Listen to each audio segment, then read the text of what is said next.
Have you ever felt like a puzzle no one in your family wanted to solve? That's exactly how Maya Rodriguez, felt growing up. At 26, I never expected the launch day of my first cookbook would become the sweetest moment to tell my story. My parents misjudged me, so I got epic payback. In a spacious old Tudor-style house in suburban Philadelphia, where the gentle hum of classical piano and conversations about medicine or engineering always dominated, I always felt like a discordant note. My parents, Eleanor and Rafael Rodriguez, were celebrated professionals in their fields. Eleanor, a dedicated cardiologist, Rafael, a brilliant software engineer with a degree from MIT. They had two children. Matteo, my older brother, was the family's pride, a stellar pre-med student with impressive academic achievements and a future seemingly pre-charted at a top hospital. In my parents' eyes, Matteo was the epitome of intelligence, diligence, and true success. Me? My world revolved around flavors, recipes, and the art of transforming simple ingredients into creative and captivating dishes. From a young age, I was fascinated by cooking shows, secretly experimenting with complex recipes in the kitchen, and meticulously jotting down notes in old notebooks. My dream wasn't to heal the sick or design software, but to explore and share my culinary passion through becoming a food blogger and perhaps one day owning a unique restaurant. However, in the Rodriguez household, cooking was merely seen as a hobby, a basic domestic skill, not a serious career path. Maya, you're a smart girl. You can do something greater than just cooking, my mother would often say with a worried tone. My father was more direct. Matteo will save lives while you'll just make people fat. Be realistic, Maya. The comparison between me and Matteo was frequent and harsh. While Matteo received maximum encouragement and support for all his academic endeavors and pre-med extracurriculars, my small victories in school cooking competitions or the steadily growing number of subscribers on my food blog were dismissed or simply ignored. That's just a fleeting trend, Maya. You need to focus on things that secure your future, my father would remark after I excitedly showed him my latest popular blog post. Even when I expressed my desire to take an intensive culinary course during summer break, my parents flat out refused, instead enrolling me in a soft skills course they deemed more essential for my holistic development. A development in which my true passion received no consideration. The lack of trust, the cold judgments, and being constantly overshadowed by my brother sowed deep feelings of loneliness and a quiet determination within me. I would prove to them that my chosen path was not just a hobby, but a burning passion that could create extraordinary things, and their misjudgment would come with a sweet price. Have you ever felt underestimated, but turned that feeling into motivation to rise above? Share your story in the comments below, and if you want to follow my unexpected journey to the very end, don't forget to hit that subscribe button so you don't miss any upcoming developments. This is fantastic. Here's the complete story in English, keeping the structure, tone, and powerful message. My parents misjudged me, so I got epic payback. Have you ever felt like a puzzle no one in your family wanted to solve? That's exactly how Maya Rodriguez, felt growing up.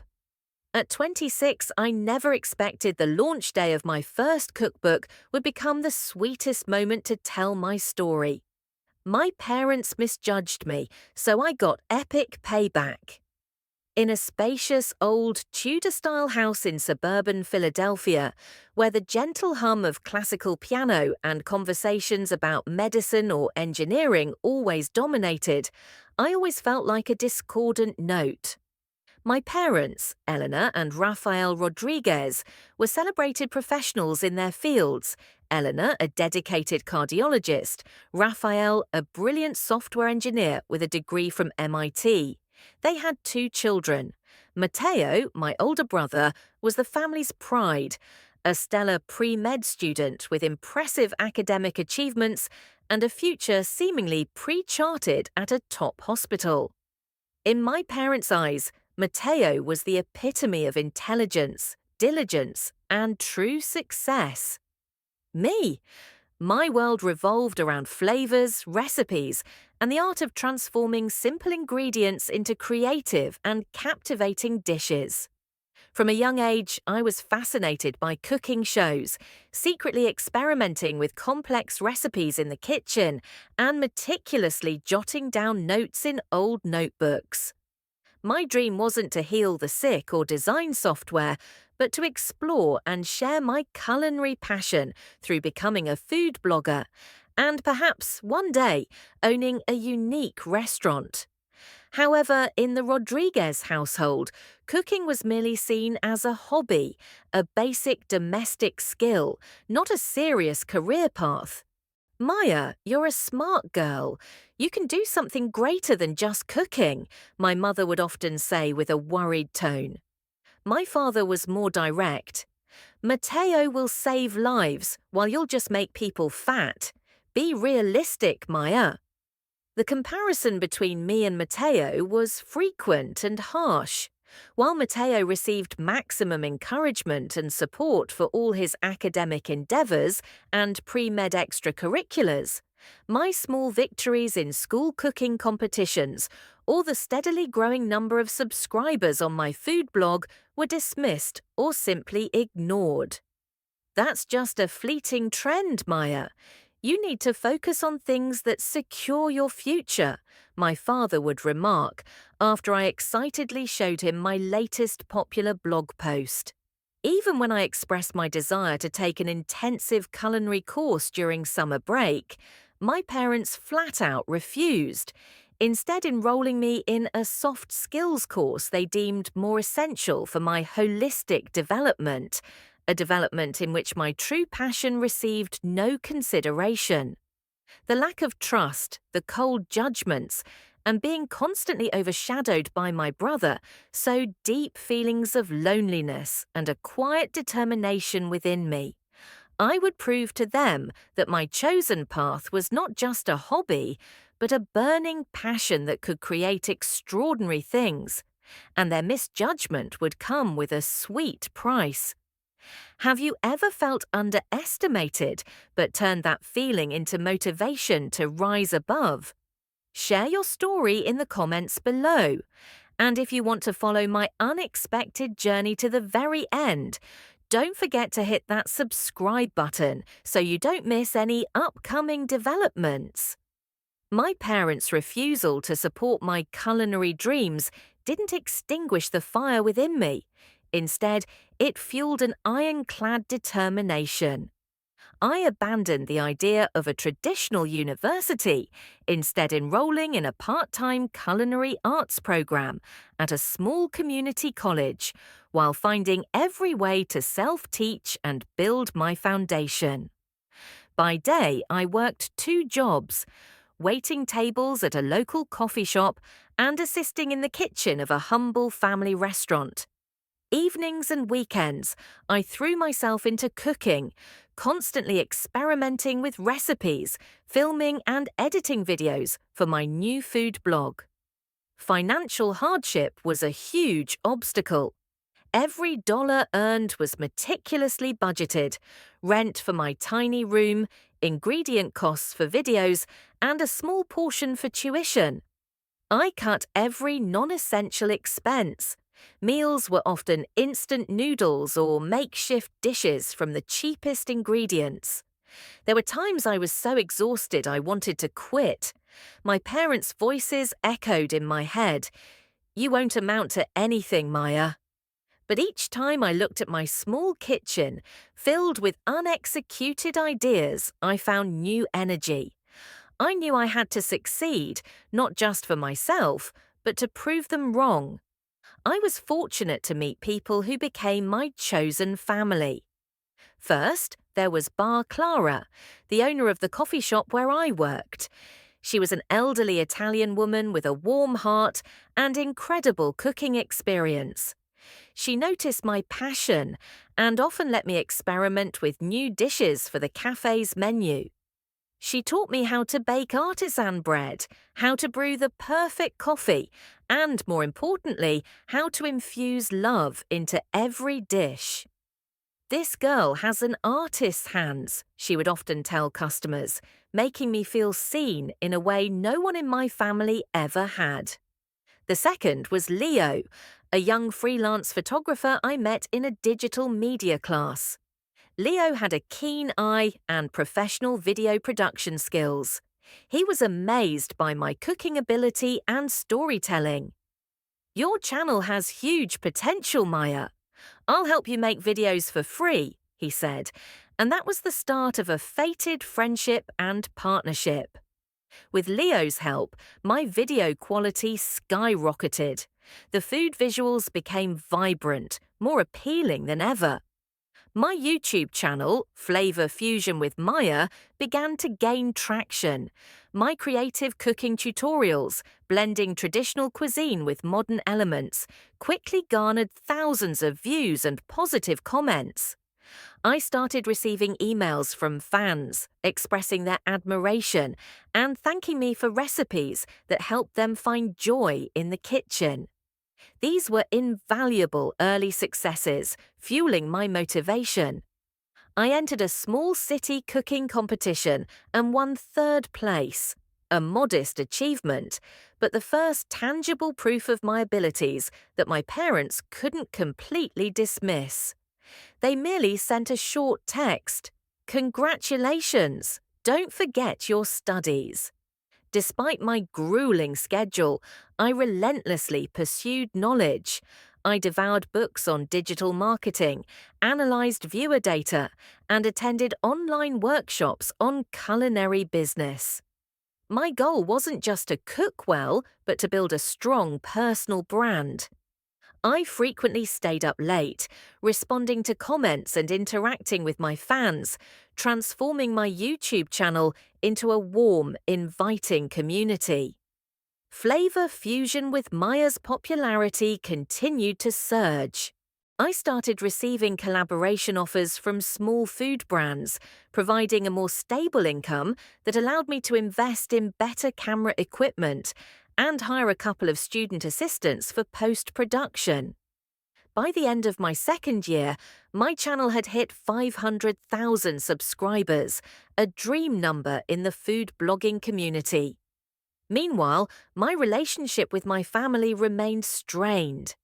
Matteo continued his pre-med path, pampered and celebrated by our parents, but he talked to me less and less. Whenever I visited home for holidays, the atmosphere felt heavy.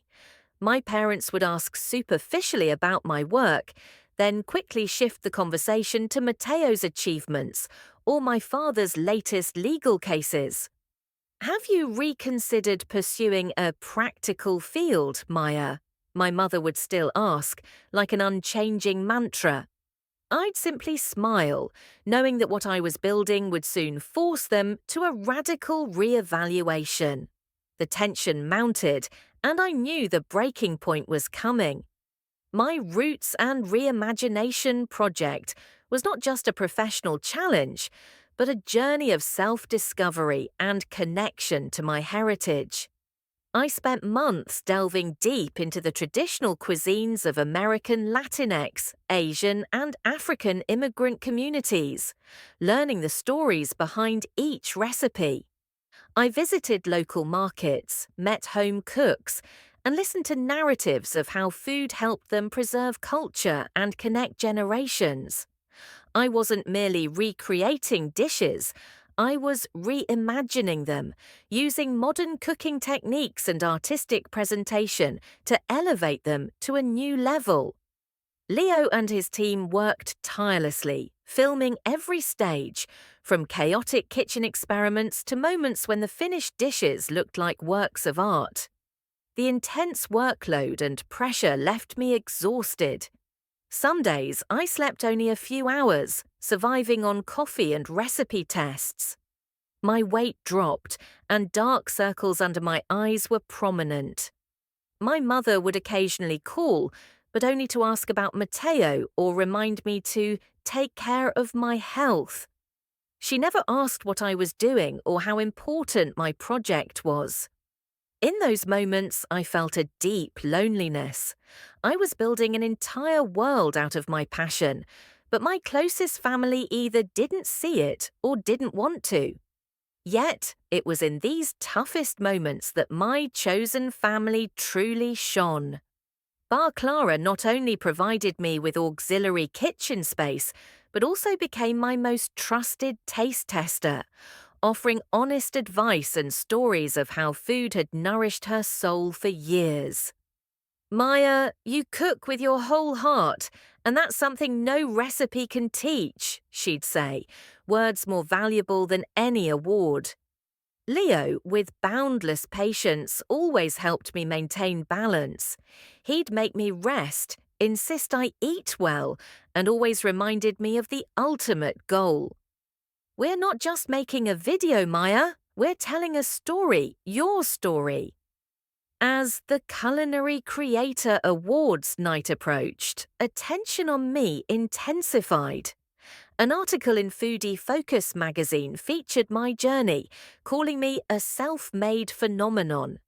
My channel's subscriber count surpassed 2 million, and major brands began reaching out with lucrative sponsorship deals. I was even invited for a live interview on a local news channel, where I confidently shared about roots and reimagination and my culinary philosophy. Each small success was a brick laid on the path to the climax. Matteo also began to shift his perspective. He watched my videos, occasionally sending encouraging texts. Maya, these dishes look really professional. For the first time, he spoke to me like a colleague, not a playful younger sibling. He even asked me about YouTube algorithms and how I managed my online community. I knew that even if my parents held their prejudice, at least one part of my family was beginning to see me. However, my parents remained steadfast in their views. When I sent invitations to the gala, my mother replied with a curt text. "I'll try to watch online if I have time. Remember to stay healthy." My father didn't respond at all. I knew they weren't ready to face the fact that my unrealistic path could lead to national recognition, but I no longer sought their approval. I had an incredible team by my side, a loyal community of fans, and most importantly, an unshakable belief in myself. The biggest moment of my life was coming, and I was ready. The night of the Culinary Creator Awards gala was a dazzling, overwhelming spectacle. The Grand Hall of Lincoln Center in New York was brilliantly decorated. Hundreds of elegantly dressed guests, from world-renowned chefs to CEOs of leading media corporations. I arrived with Bà Clara and Leo. Bà Clara, in a specially prepared silk dress, glowed with pride. Leo constantly adjusted his camera, his eyes filled with excitement. I wore a shimmering teal gown, feeling both intensely nervous and strangely confident. Just a few years ago, I was a girl fumbling in a tiny kitchen. Now I was walking the red carpet of a national event. As we took our seats, I scanned the room for my parents and Matteo. Matteo waved from his table next to my parents. My father, in his sharp black suit, seemed uncomfortable attending an event unrelated to business, while my mother maintained her usual cool demeanor. They seemed out of place amidst the lively conversations about food and digital content creation trends. I knew they were only there out of social obligation, not because they genuinely wanted to witness my moment. The old ache resurfaced, but I quickly suppressed it. Tonight was mine. The ceremony began. Smaller awards were announced, and the atmosphere grew increasingly tense. My hands grew clammy as my category, Breakthrough Creator of the Year, approached. A short video about the nominees played, and when my image appeared on the giant screen, the entire hall fell silent.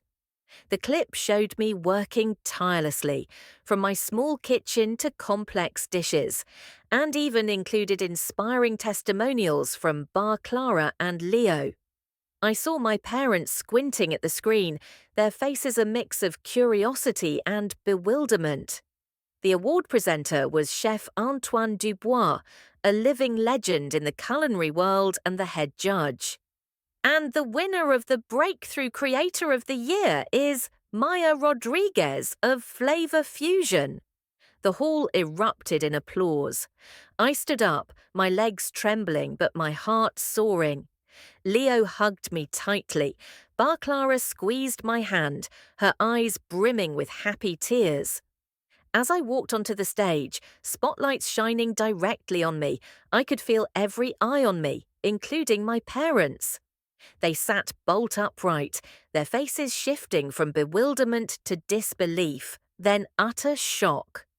Chef Dubois handed me the glistening golden trophy. Maya, you've captivated us not only with your culinary talent, but with your inspiring story, he said into the microphone.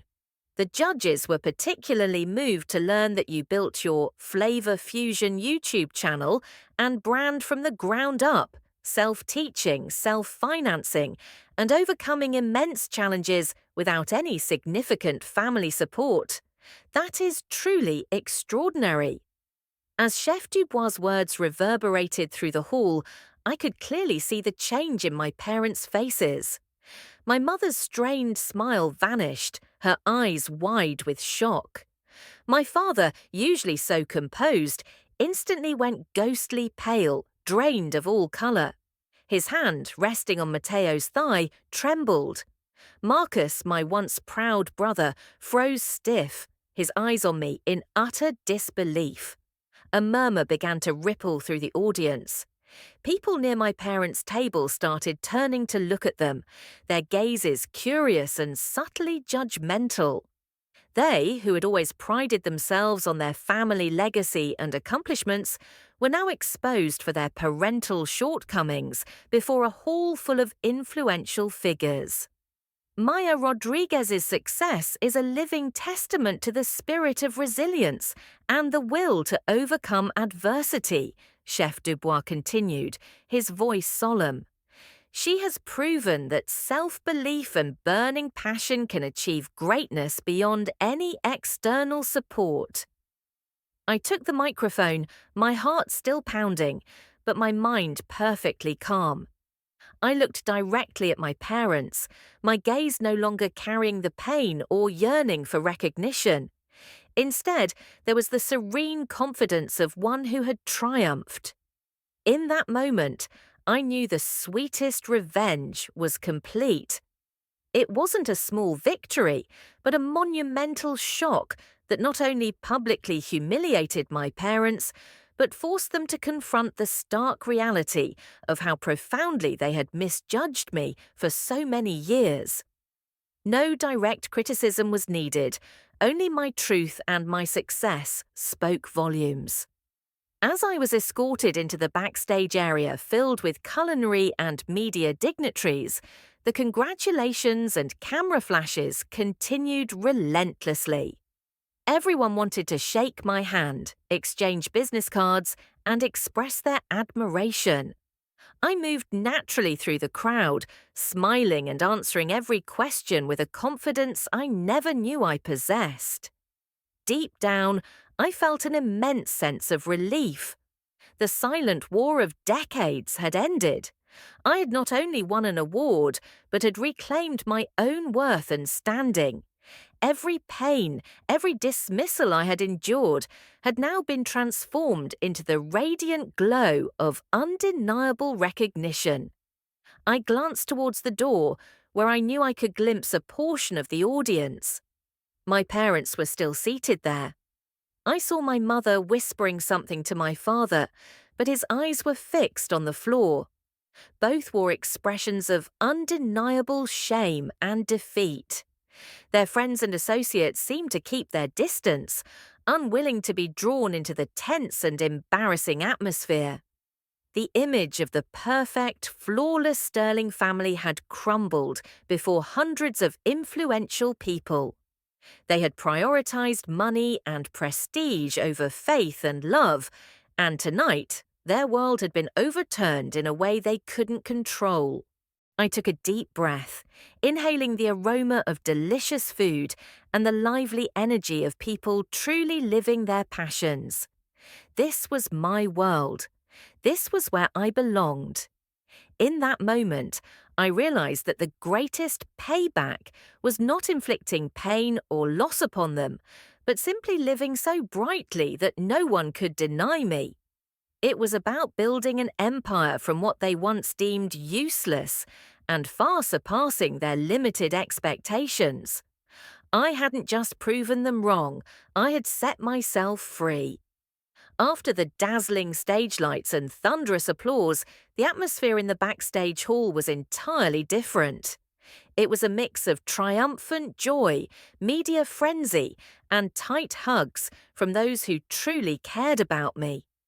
Bà Clara, with tear-filled but radiant eyes, hugged me tightly. My girl, I always knew you could do it. Leo, who had always been by my side since the beginning, held the trophy aloft as if it were a shared spoils of war. We did it, Maya! While I was sharing my victory moments with my team and the first fans who found their way backstage, a text message from Matteo appeared on my phone. Where are you? I need to talk. I checked the time. Surely by now my parents were still in the auditorium, facing curious stares and whispers. I felt a slight satisfaction, but also a lingering heaviness. The revenge was complete, but it didn't feel exactly as I had imagined. I met Matteo in a secluded corner near a side exit. He arrived looking drained and tense. Maya, you really did it, he whispered, his voice laced with embarrassment. Mum and Dad, they're in shock. Mum almost fainted. He looked directly at me. For the first time in his life, his gaze held no comparison or competition, only surprise and a newfound respect. I can't believe you did all of this by yourself. I briefly told him about the sleepless nights, working odd jobs for every penny, and the times I doubted myself but dared not tell anyone. Matteo listened, his eyes slowly shifting from surprise to deep remorse. I had no idea, he whispered. Mum and Dad always said you were doing fine, pursuing a hobby. I believed them. I nodded. That's the problem. They only saw what they wanted to see. That conversation was a turning point. For the first time, Matteo and I talked not as the golden child and the outcast, but as two adults trying to understand each other. Later, I received a call from my mother. Her voice was shaky, filled with weakness and insecurity. Maya, where are you? Your father and I want to talk to you. There was no demand, no command, just a voice filled with unease. I'm backstage, I replied calmly. I need some time. I'll come to the rental house later. When I returned to the family's rented house after the post-gala celebration with Bà Clara and Leo, the atmosphere was thick with tension. My parents were sitting in the living room, looking exhausted and dejected. The relatives who had come to celebrate Robert had mostly left, with only a few close ones remaining, like Aunt Susan and Uncle Jack, who had witnessed the entire spectacle at the ceremony. Maya, my mother began, her voice hoarse. I'm so sorry. Your father and we truly made a mistake. We never realized what you had to go through. My father, usually so proud and steadfast, now sat with his shoulders slumped. I'm sorry, Maya. I thought my way was the only way.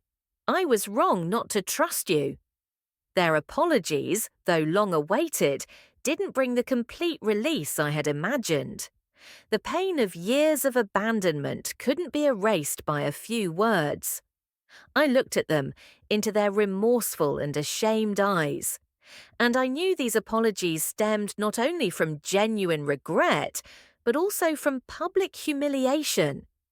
It wasn't just about not trusting me, I said, my voice calm but firm. It was about leaving me to fend for myself when I needed you most, while I was trying so hard to prove my worth. Uncle Jack, known for his bluntness, interjected. Robert, Evelyn, your daughter is right.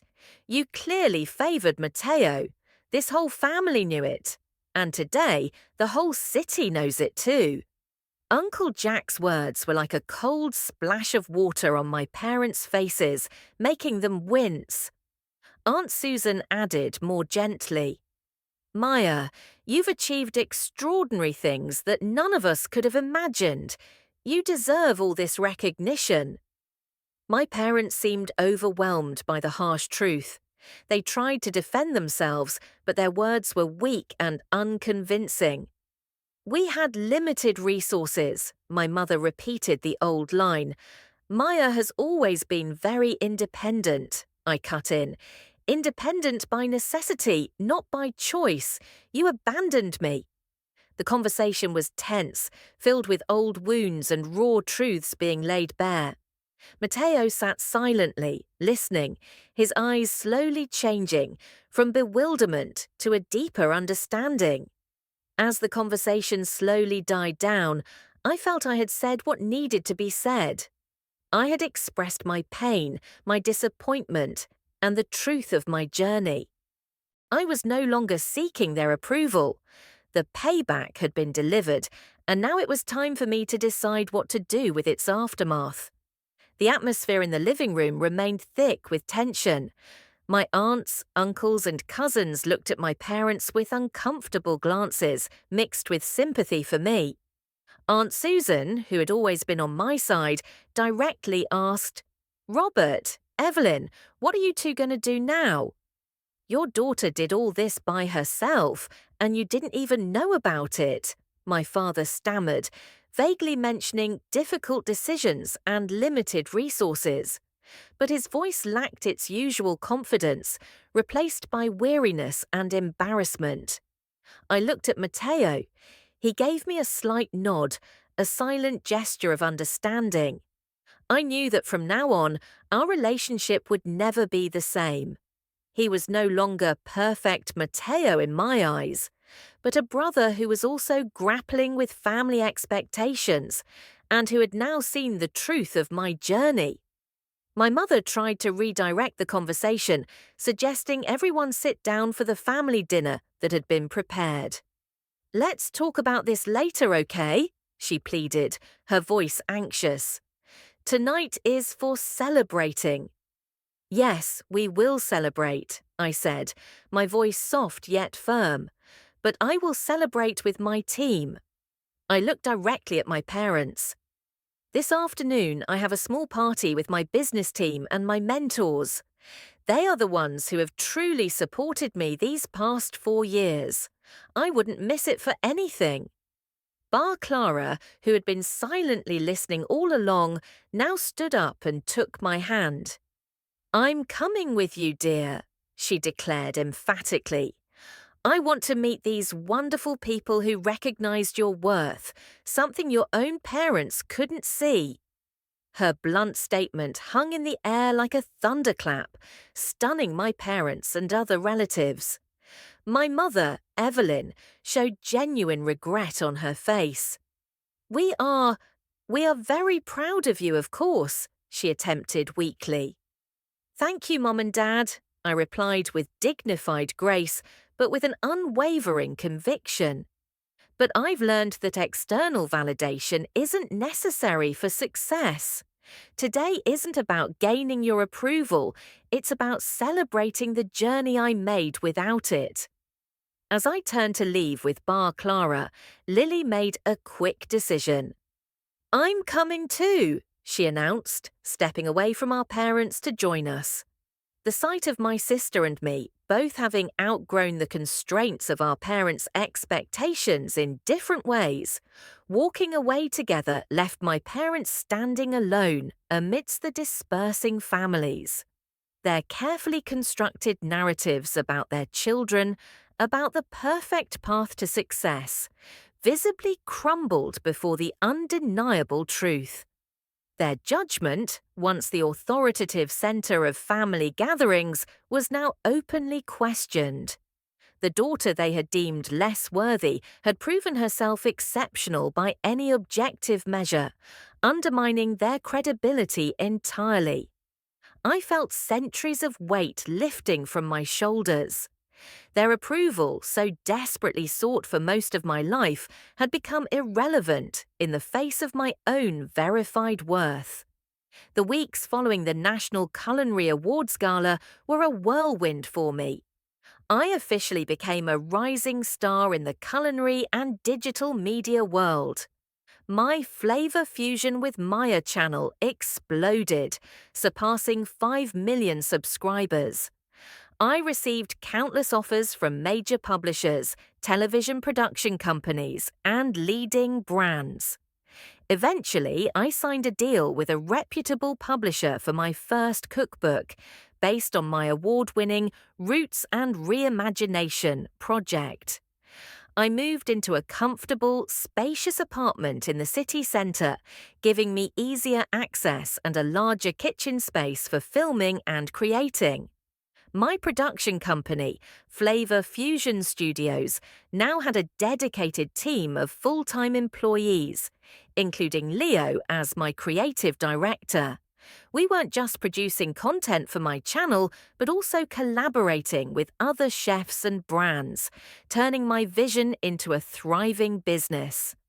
The financial stability I had longed for in my early days was now a reality, and I could support those who had believed in me. My relationship with my parents entered uncertain but hopeful territory. After the tense dinner, they initiated contact. Initial meetings were awkward, but gradually I saw a shift. My mother, Eleanor, no longer mentioned me pursuing medicine. Instead, she asked about my projects, revenue, and even new recipes. My father, Raphael, while still reserved, looked at me with clear respect. He even offered to help me review major contracts, using his engineering background to analyze technical clauses. It wasn't an instant, perfect reconciliation, but it was a start built on mutual recognition and respect. Matteo and I became genuinely close.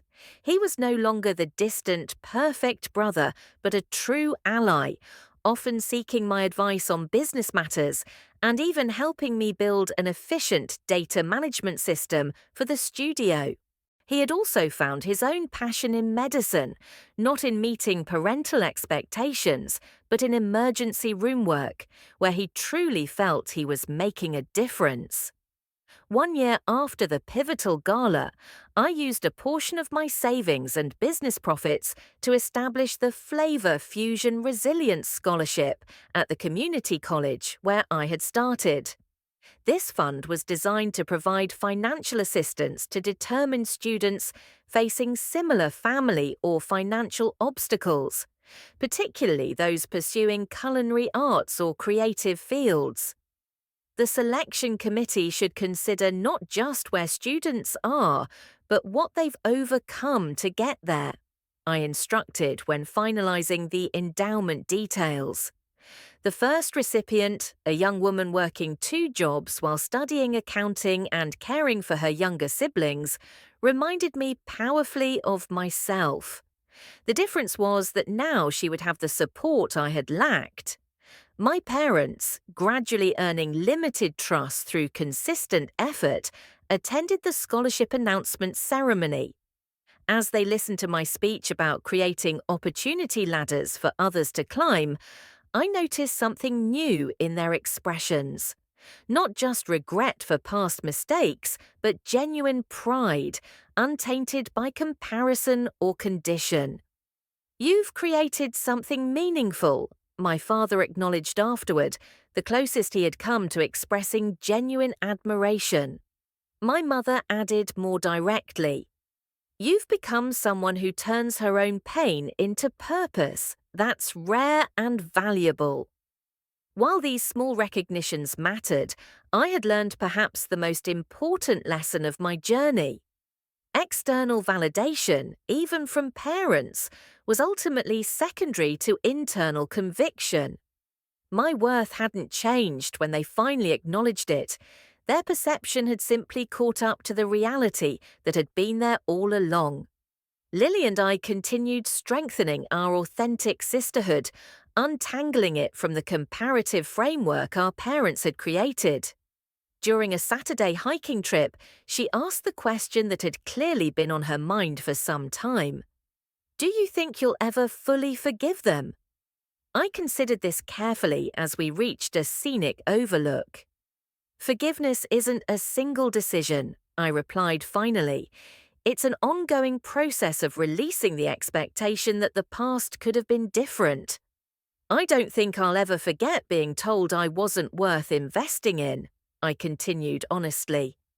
"But I'm working toward not letting that moment define my relationship with them going forward.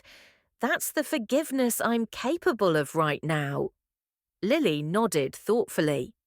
For what it's worth, their greatest loss was not knowing who you really were all those years.